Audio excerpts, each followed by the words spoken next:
أعوذ بالله من الشيطان الرجيم.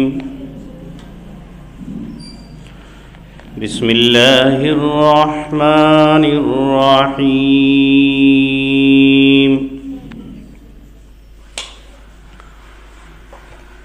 ومثل كلمة خبيثة كشجرة خبيثة اجتثت من فوق الأرض ما لها من قرار.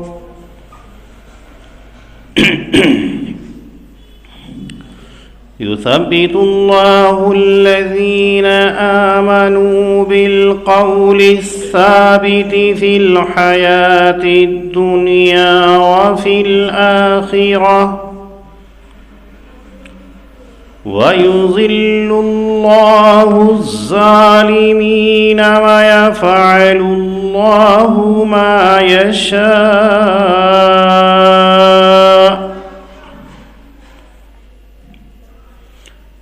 ألم تر إلى الذين بدلوا نعمة الله كفرا وأحلوا قومهم دار البوار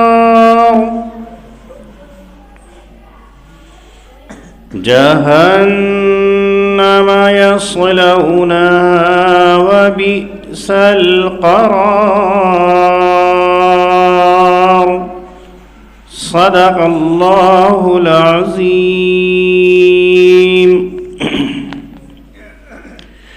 نبی اکرم صلی اللہ علیہ وسلم کے اوپر اللہ نے یہ قرآن کریم نازل کیا لوگوں کی رہنمائی کے لیے، ہدایت کے لیے.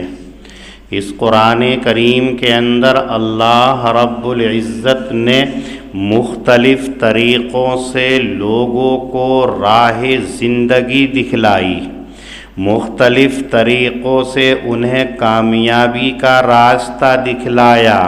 کبھی نصیحت کے ذریعے سے، کبھی وعظ کے ذریعے سے، کبھی ایک دوسرے کے بدل کو ذکر کر کے، اور کبھی مثالوں کے ذریعے سے.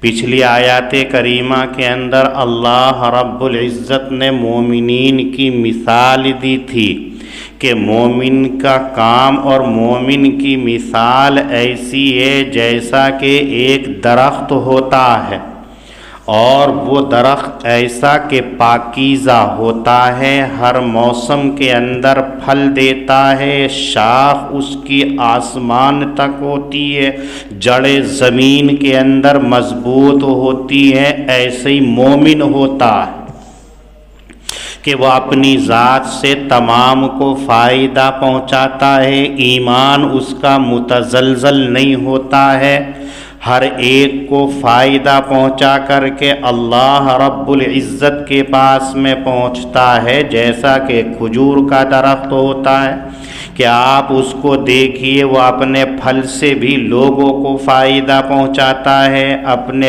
تنے سے بھی فائدہ پہنچاتا ہے، اپنی شاخوں سے بھی فائدہ پہنچاتا ہے، اور ہر موسم کے اندر پھل لاتا ہے. اب اس آیت کریمہ کے اندر جو مومن کے مقابلے کے اندر نافرمان ہیں ان کی مثال دی ہے کہ جو لوگ اپنی من مانی زندگی گزار رہے ہیں، اپنی من چاہی زندگی گزار رہے ہیں، اپنے طریقے سے اپنی زندگی کو انجوائے کر رہے ہیں. جو لوگ یہ سمجھتے ہیں کہ بس ہمارا راستہ صحیح، ہمارا طریقہ صحیح، ہم جو کر رہے ہیں بس وہی صحیح ہے، ایسے لوگوں کی مثال دی کلمۃ خبیثہ، گندی بات، کشجرۃ خبیثہ، گندے درخت کی طرح ہے. جو لوگ رب کے مطابق زندگی نہ گزار کر اپنی من مانی زندگی گزار رہے ہیں، رب کو نہ مان کر کے اپنی من چاہی چیزوں کی عبادت کر رہے ہیں، ایسے لوگوں کو کہا جا رہا ہے کہ عرب کے اندر حضرت نبی اکرم صلی اللہ علیہ وسلم نے نبوت کا دعویٰ کیا اور یہ کہا اللہ ایک ہے، تو جو معبودان باطلہ کے پرستار تھے کھلبلی مچ گئی تھی.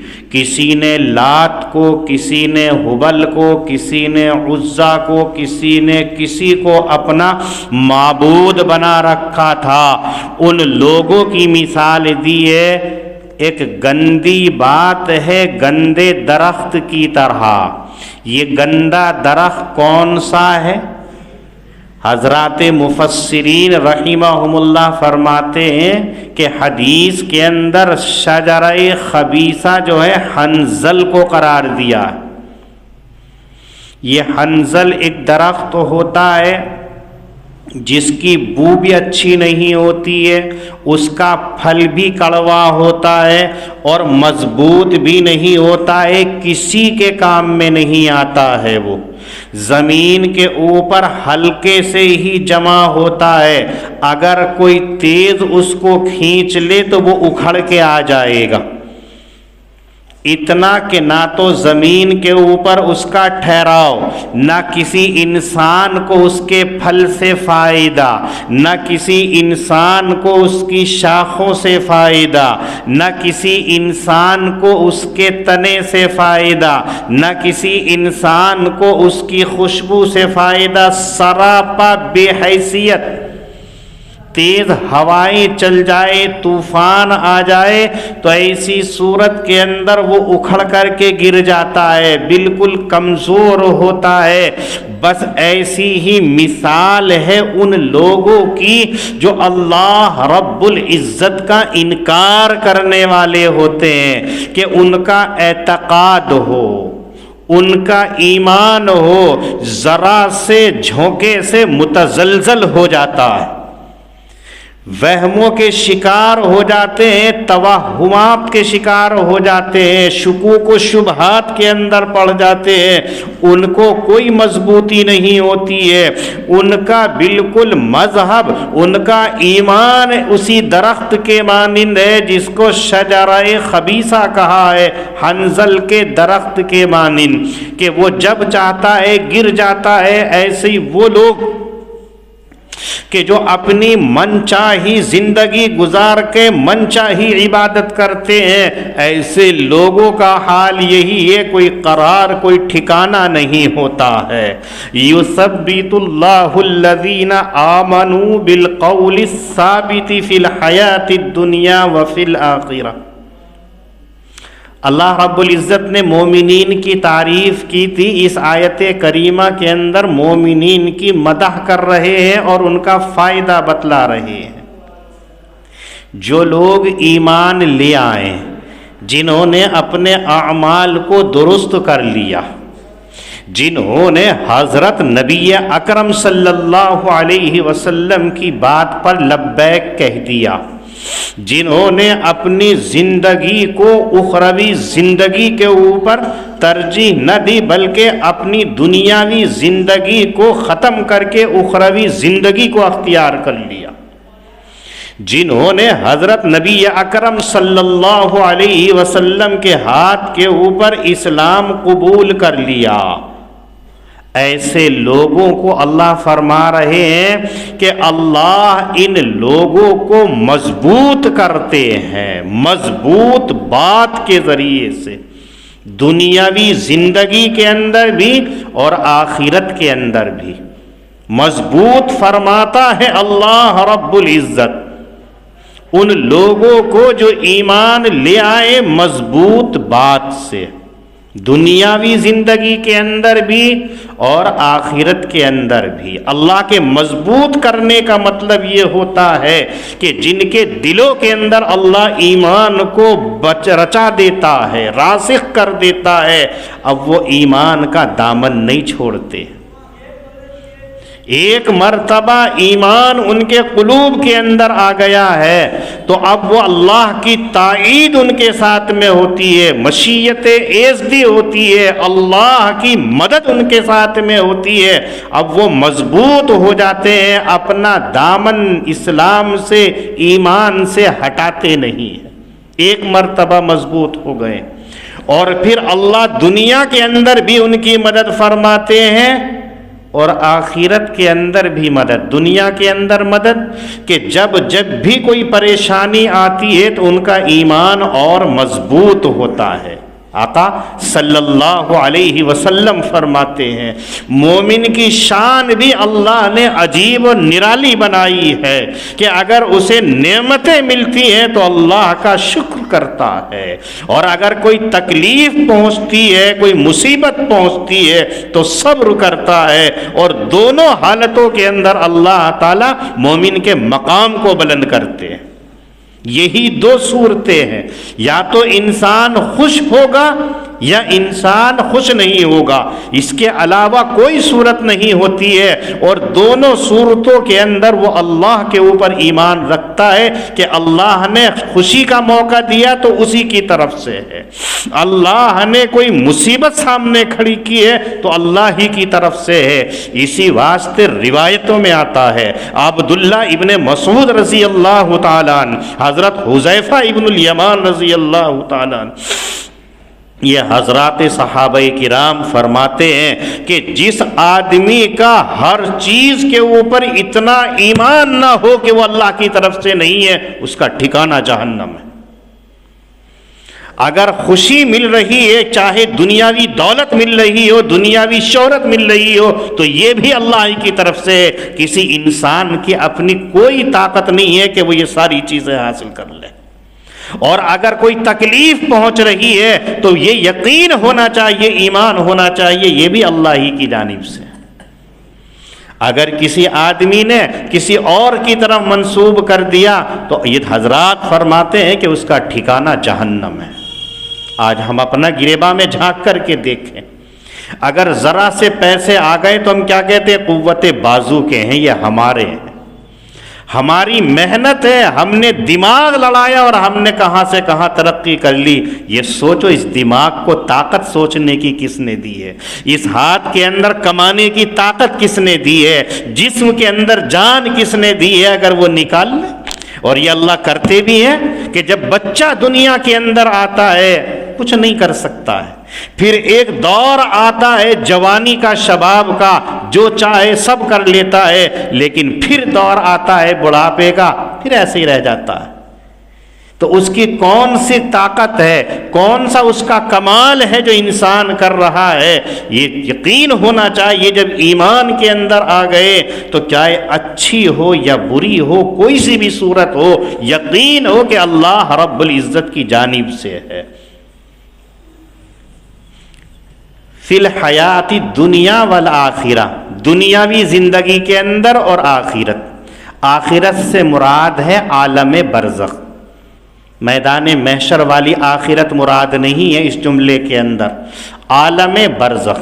جب اللہ ایمان کی دولت سے نواز دیتے ہیں تو اس کا ایمان اتنا مضبوط ہو جاتا ہے کہ اس کے سامنے کتنے ہی سوالات آ جائیں، کتنے ہی اشکالات آ جائیں، اس کو کوئی تکلیف نہیں ہوتی ہے۔ اور مومن کی اللہ مدد دنیا میں کر رہے ہیں تو جب قبر کے اندر پہنچتا ہے تو اللہ رب العزت اس کی مدد اس وقت بھی فرماتے ہیں۔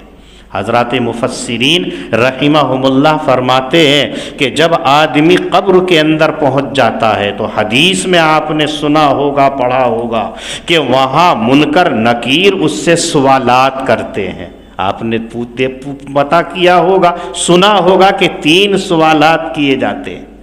یہ پوچھا جاتا ہے مر ربو کا، بتائیے آپ کا پروردگار کون ہے؟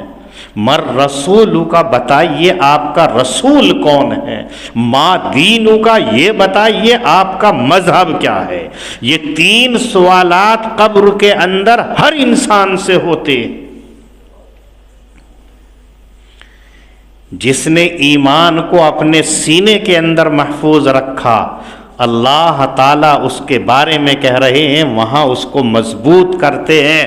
کتنی ہی خطرناک شکل کے اندر ملائکہ آ جائے، اتنی ہیبت ناک کہ اگر دنیا کے اندر کوئی انسان دیکھ لے ان کی شکل کو تو گھبرا کر کے مر جائے، اتنی بھیانک شکل کے اندر ہوتے ہیں. اور جب پوچھتے ہیں گرجتی ہوئی آواز کے اندر، تو اس وقت کے اندر جو ایمان والا ہوتا ہے، جس کے دل کے اندر ایمان، تو اللہ اس کو مضبوط کرتے ہیں، اس کے دل کو قوت دیتے ہیں، اور فٹاک سے وہ جواب دے دیتا ہے کہ میرا رب اللہ ہے، میرے رسول محمد صلی اللہ علیہ وسلم ہے، اور میرا مذہب اسلام ہے. یہ ہے آیت کریمہ کے اندر کہ آخرت کے اندر بھی اللہ تعالیٰ ان کو مضبوط کرتے ہیں. یہ سننے میں تھوڑا آسان لگتا ہے، لیکن اگر کوئی پریکٹس کرتا ہے، کوئی مشق کرتا ہے تو بڑا مشکل ہوتا ہے.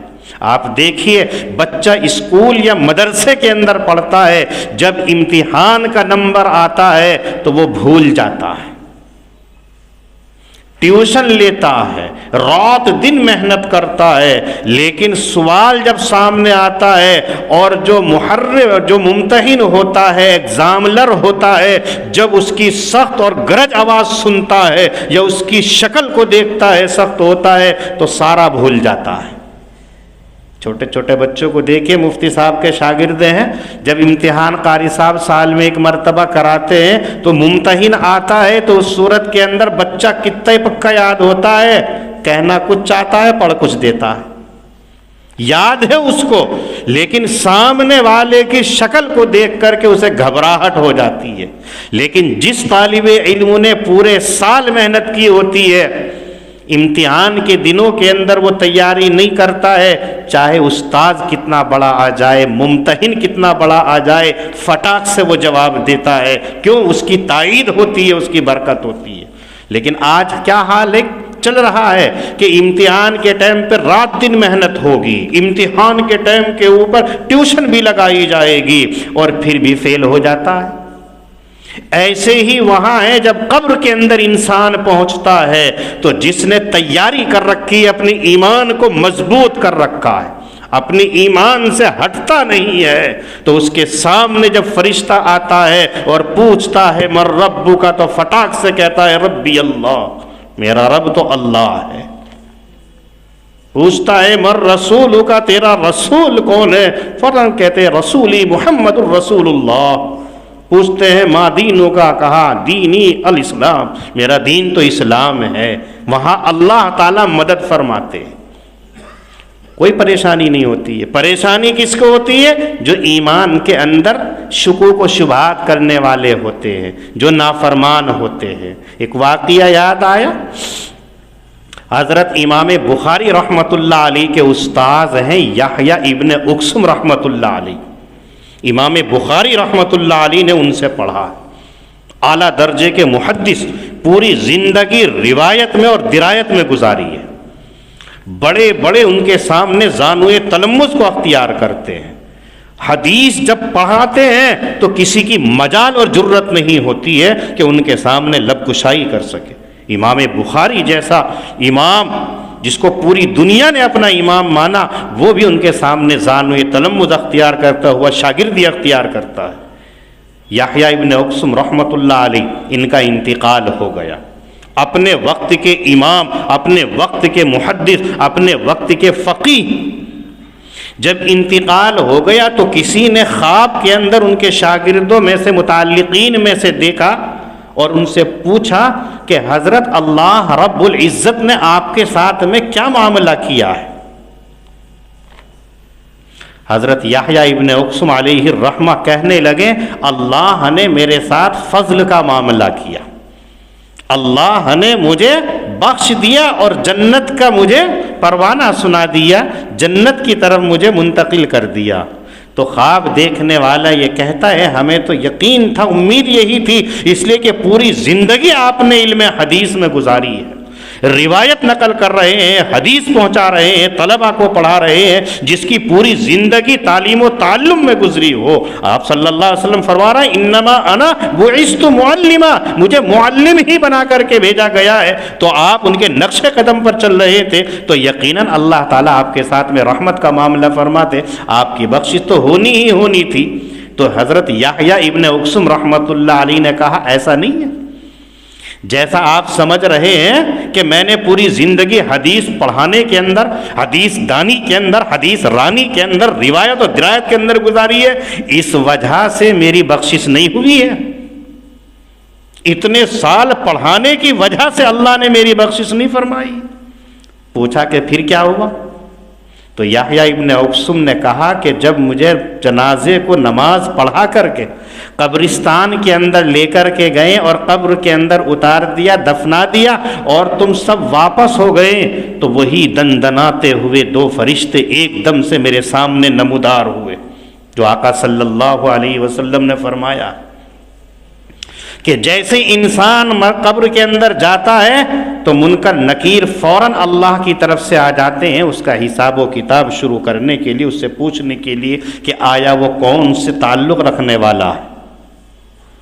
جیسے ہی وہ آئیں اور ایک دم آ کر کے انہوں نے گرجتی ہوئی آواز کے اندر مجھ سے یہ پوچھا مر ربک مر رسولک ما دینک، بتائیے آپ کا رب کون ہے، آپ کا رسول کون ہے، آپ کا دین کیا ہے، آپ کا مذہب کیا ہے۔ تو میں انہیں ٹکٹکی باندھے ہوئے گھورتے ہوئے دیکھنے لگا، ان سے ڈرا نہیں، ان سے گھبرایا نہیں میں، بلکہ میں ان کی آنکھوں میں آنکھیں ڈال کر کے ان کی طرف دیکھتا رہا۔ انہوں نے مجھے دیکھا اور پھر یہ کہا کہ بڑے میاں آپ سے سوال کیا جا رہا ہے، آپ جواب کیوں نہیں دیتے ہو؟ آپ سے پوچھا جا رہا ہے اور آپ جواب نہیں دے رہے ہو۔ اگر سوچ رہے ہو تو سوچنے کا زمانہ چلا گیا، سوچنا آپ کا دنیاوی زندگی کے اندر تھا، یہاں تو جو پوچھا جا رہا ہے اس کا جواب دینا ہے۔ آپ بتائیے آپ کا رب کون ہے، آپ کا رسول کون ہے، آپ کا دین کیا ہے۔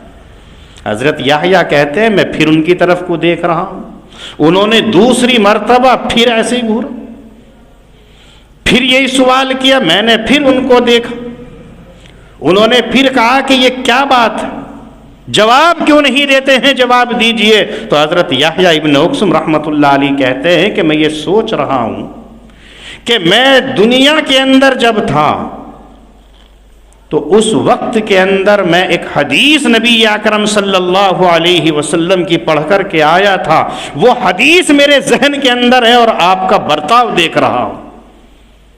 حدیث جو میں پڑھ کر کے آیا ہوں، لوگوں تک پہنچا کر کے آیا ہوں، آقا صلی اللہ علیہ وسلم جو فرما کر کے گئے ہیں، اس حدیث کو میں اپنے ذہن کے اندر لا رہا ہوں اور آپ کا معاملہ، آپ کے سوالات کو دیکھ رہا ہوں، تو میں سوچنے پر مجبور ہوں۔ منکر نکیر نے کہا کہ کیا حدیث ہے، کیا سوچ رہے ہو؟ کہا کہ میں یہ سوچ رہا ہوں کہ حدیث میں آپ صلی اللہ علیہ وسلم یہ فرما کر کے گئے ہیں ان اللہ یستحیی من ذی الشیبۃ المسلم،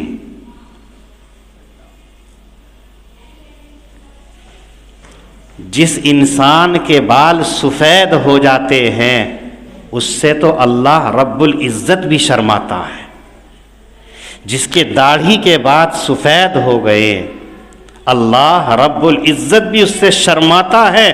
تو مجھے تعجب یہ ہو رہا ہے کہ رب کریم تو سفید داڑھی کی وجہ سے شرماتا ہے اور تم آ کر کے شرمانا تو دور کی بات ہے، مجھ سے سوال پہ سوال کر رہے ہو، یہ کیا ماجرا ہے؟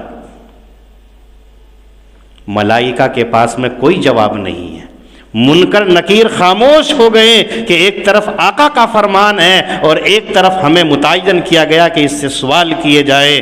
تو دونوں کے دونوں فرشتے اللہ رب العزت کی طرف متوجہ ہوتے ہیں اور اللہ سے کہتے ہیں کہ اے رب آپ نے ان کا سوال جواب کرانے کے لیے ہمیں بھیجا تھا، الٹا ہی یہ ہمارا سوال کر رہا، آپ نے تو بھیجا ہے کہ جا کر کے پوچھو ان کا مذہب کیا ہے، ان کا رسول کون ہے، ان کا رب کون ہے، اور یہ ہم سے یوں کہہ رہے ہیں کیا جواب دیں؟ اللہ رب العزت کی طرف سے ندا آتی ہے کہ اے میرے فرشتوں سنو، میرے آقا صلی اللہ علیہ وسلم جو دنیا کے اندر کہہ کر کے آئے ہیں ان اللہ یستحیی من ذی الشیبۃ المسلم، وہ سچ کہہ کر کے آئے ہیں کہ جس کے بال سفید ہو جاتے ہیں اللہ اس سے شرماتے ہیں، جاؤ اسی حدیث کی وجہ سے میں نے ان کی بخشش فرما دی۔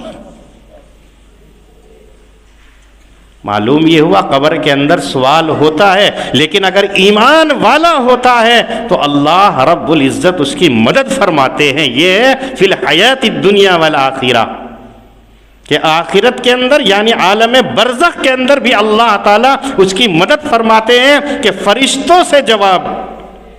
تو یحییٰ ابن اقسم رحمۃ اللہ علیہ کے اللہ نے ایسے مدد فرمائی، یہ تو اعلیٰ درجے کے بزرگ ہیں۔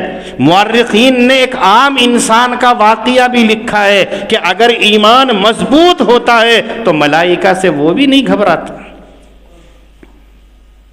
کتاب کے اندر واقعہ آتا ہے کہ ایک شخص تھا جس کو مسخرہ کہا جاتا ہے، ہنسنے ہنسانے والا، جس کو ہمارے عرف کے اندر کامیڈین بھی کہہ سکتے ہیں، مذاق کرنے والا۔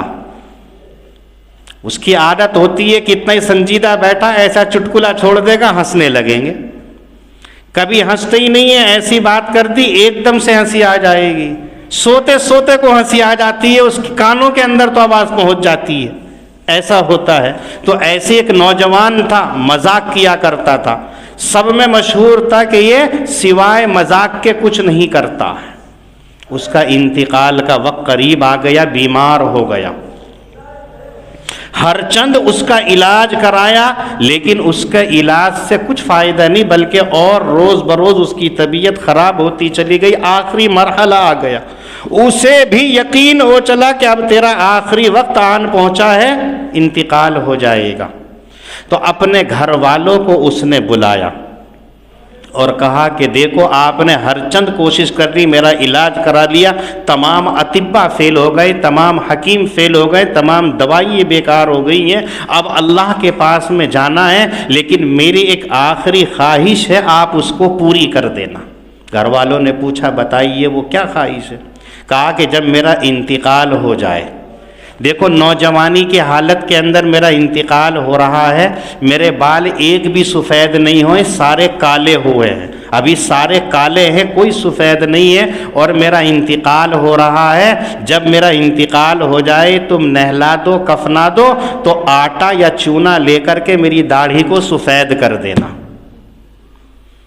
گھر والے جتنے وہاں بیٹھے تھے وہ ہنسنے لگیں کہ دیکھو اب بھی مرتے مرتے بھی مذاق ہی سے سوج رہی ہے، ہمیں تو دھوکہ دیتا ہی رہا ہے، یہ چونا لگا کر کے جو ہے فرشتوں کو بھی چونا لگانے جا رہا ہے کہ انہیں دکھائے گا کہ بال میرے سفید ہو گئے۔ انتقال کر گیا۔ اب آپس کے اندر ان میں اختلاف ہوا، جو گھر والے تھے کہ داڑھی پہ چونا لگایا جائے یا نہ لگایا جائے، کچھ کہنے لگے بھی آخری خواہش تھی پوری کر دی جائے، اور کچھ کہہ رہے تھے اس کی کوئی ضرورت نہیں ہے، وہ تو مذاق کرنے والا تھا، مذاق کر کے چلا گیا۔ لیکن پھر بھی یہ طے ہوا کہ نہیں، اس کے بال میں چونا لگا دیا جائے۔ لگا دیا، چونا لگا دیا، آٹا لگا دیا، سفید ہو گئی، نماز پڑھی اور قبر کے اندر رکھ کر کے اسے آ گئے۔ رات کو خواب کے اندر کسی نے دیکھا، گھر والوں نے تو پوچھا کہ کیا ہوا؟ کہنے لگے اللہ نے میری بخشش فرما دی۔ کہ کیوں فرما دی بھائی؟ کہ بڑا عجیب معاملہ ہوا ہے، جب تم لوگ رکھ کر کے آ گئے اتنے میں فرشتے آ گئے اور آنے کے ساتھ انہوں نے سوال کیا، اور ایک سوال یہ کیا کہ یہ بتاؤ تو نے داڑھی تو کالی تھی، یہ سفید کیوں کری ہے؟ یہ چونا اور آٹا لگا کر کے تم نے سفید کیوں کی ہے؟ تو میں نے ان سے یہ کہا کہ میں پڑھا لکھا نہیں ہوں، علماء کے پاس میں بیٹھتا تھا، ایک روز میں تقریر کے اندر گیا، وہاں ایک عالم تقریر کر رہے تھے، انہوں نے آقا صلی اللہ علیہ وسلم کا فرمان سنایا تھا، ان اللہ یستحیی من ذی الشیبۃ المسلم،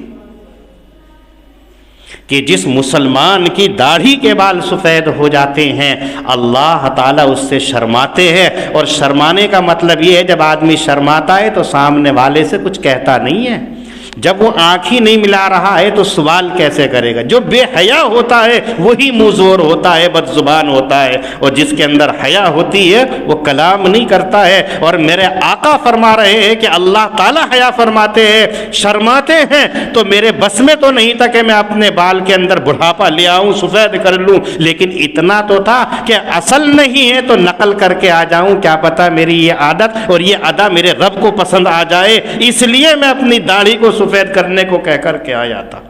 ملائکہ ایک دوسرے کو دیکھ رہے ہیں کہ اس کے بارے میں کیا کیا جائے، تو اللہ کی طرف سے ندا آتی ہے کہ میرے بندے کو چھوڑ دو، اس نے سچ کہا ہے، اگر یہ نقلی بھی لے کر کے آیا ہے تو اس کی سفیدی کی وجہ سے میں نے اس کی بخشش فرما دی ہے۔ یہ ہے قبر کے اندر بھی اللہ تعالیٰ مدد فرماتے ہیں۔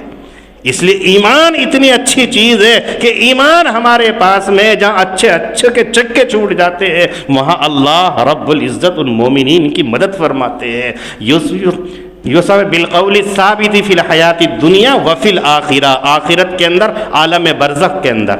یہاں ایک بات یہ بھی یاد رکھیے گا کہ کچھ لوگ یہ شبہ پیدا کرتے ہیں قبرستان ہمارے سامنے ہوتا ہے، ہم قبروں کے اندر اٹھتے بیٹھتے ہیں، وہاں رہتے ہیں، ہمیں تو محسوس نہیں ہوتا ہے کہ کوئی قبر میں عذاب بھی ہوگا یا نہیں ہوگا۔ ہم نہیں مانتے ہیں۔ کچھ لوگوں کی طرف سے جو دنیاوی خیالات والے ہوتے ہیں وہ انکار کرتے ہیں، لیکن ان کا انکار کرنا درست نہیں ہے۔ قرآن کریم کی 10 آیات کے اندر اللہ رب العزت نے اشارتاً یہ بتلایا ہے کہ قبر کے اندر عذاب، حساب و کتاب ہوتا ہے، اور احادیث نبویہ جو متواتر ہیں حضرت نبی اکرم صلی اللہ علیہ وسلم نے بیان کیا ہے کہ یقینی طور پر ہوتا ہے، اور یہ ضروری نہیں ہے کہ اگر انسان کو نہیں دکھ رہا ہے تو وہ چیز نہیں ہے۔ آپ اپنے مشاہدے کے اندر دیکھیے، بہت ساری چیزیں ہیں مانتے ہیں لیکن نظر نہیں آتی ہے۔ جنات کو مانتے ہیں لیکن آج تک آپ نے دیکھا ہے؟ ملائکہ ہوتے ہیں، فرشتے ہوتے ہیں، لیکن اس کے باوجود کسی نے نہیں دیکھا ہے۔ آپ دیکھیے ہوا چلتی ہے لیکن آپ کو نظر نہیں آتی ہے۔ اسی طریقے سے آپ برابر میں ہیں، آپ کا ساتھی برابر میں لیٹا ہوا سو گیا ہے، اور سوتے سوتے وہ خواب کے اندر ایسا خواب دیکھتا ہے کہ کوئی درندہ یا کوئی دشمن اس پر وار کر رہا ہے اور وہ تکلیف کے اندر چیخ رہا ہے، چلا رہا ہے۔ سونے والا اس مصیبت کے اندر ہوتا ہے لیکن برابر میں بیٹھنے والے کو پتہ ہی نہیں چلتا ہے کہ اس کے ساتھ میں کیا بیتی ہے۔ یہ ساری چیزیں ہیں، اس کے باوجود ہم مانتے ہیں، تو پھر قبر کے اندر عذاب ہوتا ہے تو اس کو کیوں نہیں مانا جائے گا؟ یقیناً جو انکار کرے گا وہ اسلام سے باہر ہو جائے گا۔ رب اللہ کے نبی صلی اللہ علیہ وسلم نے فرمایا قبر کے اندر ہوتا ہے، اور وہاں اچھے کی حالت خراب ہوتی ہے۔ اگر مضبوطی چاہتے ہیں تو ایمان کو مضبوطی سے تھام لیں۔ وَيُذِلُّ اللَّهُ الظَّالِمِينَ وَيَفْعَلُ اللَّهُ مَا يَشَاءُ۔ اور جو ناانصاف ہوتے ہیں اللہ تعالیٰ ان کو بچلا دیتے ہیں، راہ سے بھٹکا دیتے ہیں، پھر کچھ نہیں ہوتا ہے، اور اللہ جو چاہتے ہیں وہی ہوتا ہے۔ اللہ جو چاہتے ہیں وہ ہوتا ہے، کوئی اور چاہتا ہے تو وہ کچھ نہیں ہوتا ہے۔ أَلَمْ تَرَ إِلَى الَّذِينَ بَدَّلُوا نِعْمَةَ اللَّهِ كُفْرًا۔ حضرت نبی اکرم صلی اللہ علیہ وسلم کے مقابلے کے اندر جو 360 معبودان باطلہ کے پرستار تھے، ان کی طرف خطاب کر کے کہا کہ ان لوگوں کو نہیں دیکھا کہ انہوں نے اللہ کی نعمت کو، اللہ کے احسان کو جو ہے نافرمانی سے بدل لیا، ناشکری سے بدل لیا، اور جو ان کے پیروکار تھے ان کو جو ہے تباہی کے گھر کے اندر داخل کر لیا۔ جو چودھری ہوتے ہیں، سردار ہوتے ہیں، بڑے ہوتے ہیں، وہ جیسا کہتے ہیں ان کے ماتحت چلنے والے ایسے ہی ہوا کرتے ہیں۔ فرمایا جہنم یصلونھا وبئس القرار، ایسے لوگ جہنم کے اندر جائیں گے اور وہ بہت برا ٹھکانہ ہے۔ اس لیے اللہ نے عقل عنایت کی ہے تو اس عقل کے معیار پر سمجھ لیا جائے کہ ہمیں نبی اکرم صلی اللہ علیہ وسلم کی لائے ہوئی شریعت کو اپنانا، اللہ رب العزت کے اوپر ایمان لانا ہے۔ وَمَثَلُ كَلِمَةٍ خَبِيثَةٍ كَشَجَرَةٍ خَبِيثَةٍ، مثال گندی بات کی ایسی ہے جیسا کہ گندا درخت۔ کہ جس کو زمین کے اوپر سے اکھاڑ لیا جائے، ما لہا من قرار، کہ اس کے لیے کوئی ٹھہراؤ نہیں ہے۔ یثبت اللہ الذین آمنوا، مضبوط کرتا ہے اللہ تعالیٰ ایمان والوں کو مضبوط بات کے ذریعے، دنیاوی زندگی میں بھی اور آخرت میں بھی۔ وَيُذِلُّ اللَّهُ الظَّالِمِينَ، اور بچلاتا ہے اللہ تعالیٰ بے انصافوں کو، اور اللہ جو چاہتے ہیں وہ کرتے ہیں۔